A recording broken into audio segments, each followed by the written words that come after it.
kasih. Yang pertama saya ucapkan minta maaf ya kepada supporter ya, semua pendukung Sriwijaya yang hari ini kita mengalami kekalahan.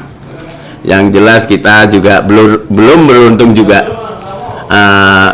Menit-menit awal kita ikut ritme Persita. Memang Persita juga bagus, Persita bagus, memanfaatkan peluang yang ada. Kita banyak peluang, dia peluang hanya 2, tapi masuk semua.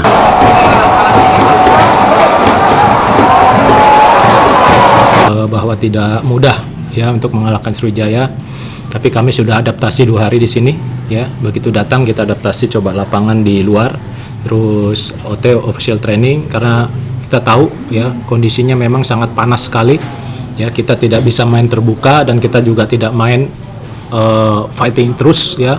Jadi ada taktik strategi yang memang kita bikin, dan itu tadi berhasil dan kita bisa memenangkan pertandingan.